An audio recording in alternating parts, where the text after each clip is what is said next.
What up guys, had a really good workout today. I smashed through everything and I look fucking disheveled like crazy because we only had about an hour and a half to get through everything. I'm in a rush like always, but I still have to get the work done.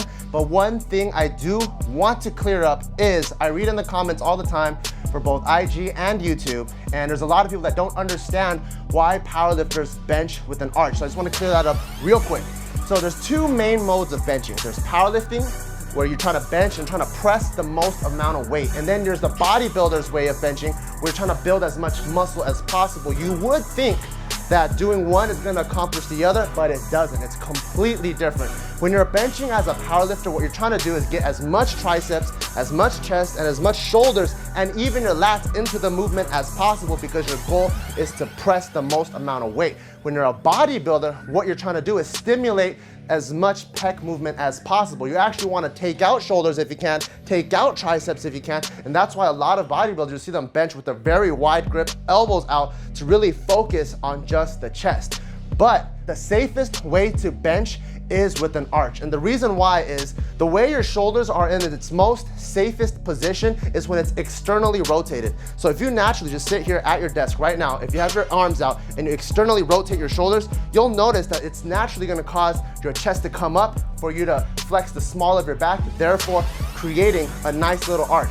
And when you're benching, because in competition, you do have to pause the weight at the bottom, you don't wanna bench flat back, because what's gonna happen is you lose all stability, and by the time the referee calls press, you press up and all the power is gonna leak out. So that's why for powerlifters, it's so important to bench with an arch. And everyone's arch is gonna be different. You'll see some girls who look like they could probably lick their buttholes, and then you'll see guys who are like, you'll see them setting up all day, and by the time they're done, it still looks flat. You're like, what the fuck? What do you do all that for? It's because everyone is just trying to get their lower back and lats as tight as they can. Because if you think about it, when you're benching, if you have 400 plus pounds there, it's very important to have a very, very strong foundation. So even if you are a bodybuilder, those bodybuilders that have the longest longevity and they don't have the common rotator cuff issue that a lot of bodybuilders do have because they bench with their elbows out, try benching with at least a small arch, flex back, and externally rotated shoulders. And if you feel like you're not getting enough chest activation, spread out your grip a little bit more, and you can always add in flies at the end. But it's really important, like, we're all in this fitness game together,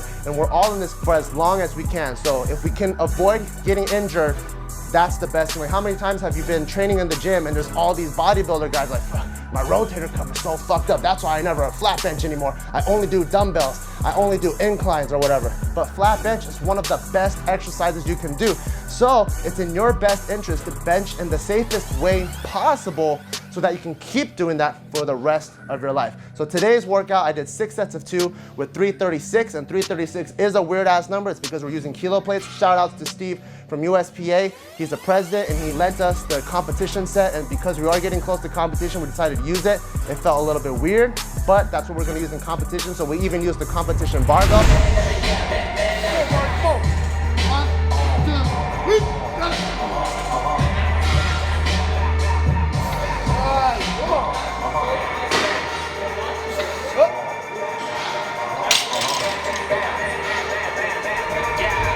Everything felt good. It was moving really, really fast. We did taper down from last week. Last week I did 8 sets of 3.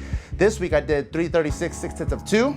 And after that, that's when it was crazy marathon time. I did bent over rows, dropped the weight just so I can go back to back to back with 30-second rest. And all I'm really trying to do is just kind of fatigue the back a little bit. I'm not trying to overload the back, which is why I didn't go past 135. And then after that, we supersetted overhead press with upright rows, and we only did 3 sets of that. So on the last set, just to get a little more stimulation, because 95 pounds is kind of light, I threw on 135 and it was still flying. And then at the end of the workout, we finished with a superset of JM press and barbell curls. And that was it for this episode. If you guys have any other questions that you guys see on IG or on YouTube, and you're looking at a high level lifter and you're like, wait, why are they deadlifting or squatting or benching or doing this exercise so weird?